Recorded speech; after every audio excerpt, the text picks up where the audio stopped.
quantum physics for you guys.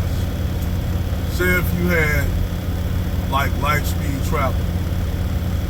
Light speed travel, say like the nearest star is Alpha Centauri. That's the nearest star, and that's like about 20 light years, like almost 200 light years away. So it would take, if you had a ship at light speed, it would still take you about almost like 300, 200 years to get there at light speed. Now, just imagine if you had warp speed. The way warp speed works is you just fold back like this point from here to here. Then to go further, you do this point, and wherever Alpha Centauri is, say Alpha Centauri right here. That'll probably, say at warp speed, that would be pretty much like almost what, a month. It'll take you a month to get to Alpha Centauri with warp speed. Now just imagine if you do hyperspeed or a hyperspace lane. Hyperspace lanes are a completely different thing. It's more of the Star Wars universe, but it's like this. Hyperspace lane, or like like finding a lane. It's like this.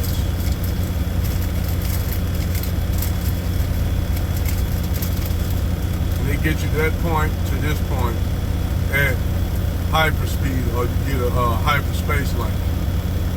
Now,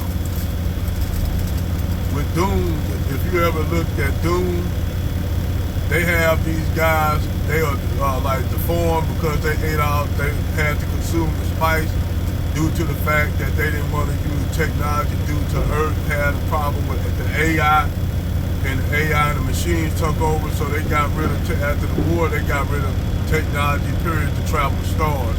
But what they did have was what you call the trade guild. In the trade guild, they had these deformed humans who were completely deformed because they had to consume the spice so they can chart the stars to one part of the space to the other. So they would fold space all the way like this. That's called space fold. And what they do, they would fold space and map it there so they won't, so they won't end up in the center of a red giant or a star. They would fold space like that, and they get them there like millions of light years already covered by just folding space.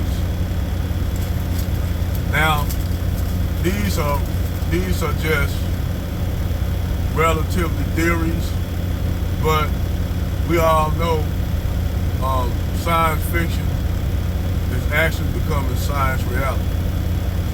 And that's a little bit of quantum mechanics for the sci-fi series perspective of using what you would call quantum mechanics.